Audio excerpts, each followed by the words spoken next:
So here's the float ride unit off the tractor up on our workbench. Just going to kind of go over some of the parts of the seat now that you can actually see it off the tractor. Well, it's pretty obvious.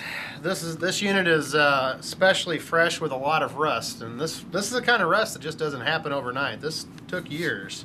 So if yours is in better condition than this, you won't require as much intestinal fortitude to completely overhaul this unit.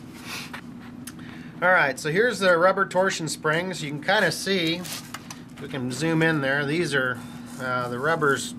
Well, these are probably, I'm going to estimate, the originals from 1959 or 60. The rubber is ripped on both of these, you can kind of see. So they are absolutely shot. That's a good sign that they're completely finished. This is the adjusting rod, and this is what you would use to obviously adjust, to spread these into or to preload the springs, depending on your weight and how you want the seat to ride. You would adjust these closer together for a lighter weight person, or if you wanted the seat to be extra springy or cushy. If you want more of a firm ride, you adjust so that these adjusters load the springs more. For somebody like myself who weighs 200 plus pounds, or if you just like an extra firm ride. You'll notice there are 4 little pieces of metal that connect the seat frame to the float ride, the arms here, and these are they're connected, they're bushed on both sides. There's 2 bushings in here, and there's also a pin that goes right through. I think you can maybe see better in this, perhaps in this shot. But what we're going to have to do to disassemble, first thing we're going to do is remove this shock, and it's just 2 1/2-inch bolts that hold that on. And once we do that, we'll be able to slide this part out, this bracket out.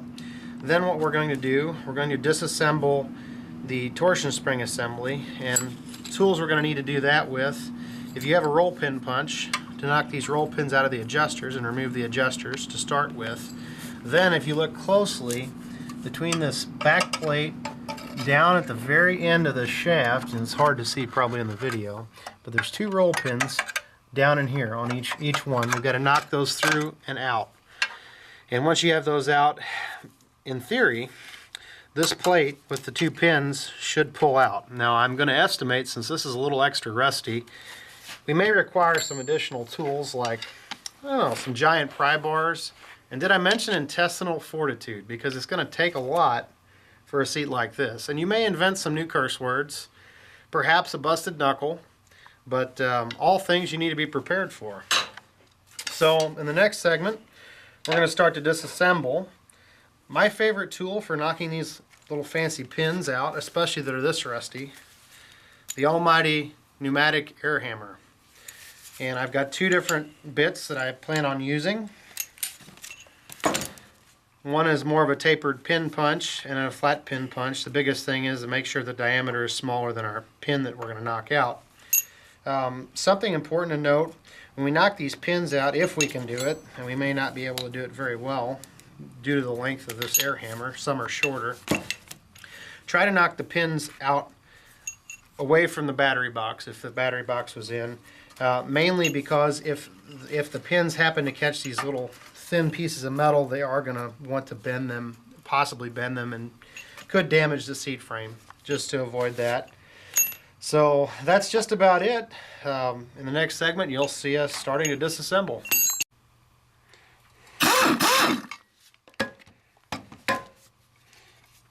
So here we are. We're pulling this front shock absorber mount, and you'll notice in this case the bushings are actually rusted to these pins. There's these bushings that go in those arms. The plate came off, and then we can get down here, take a shock absorber off,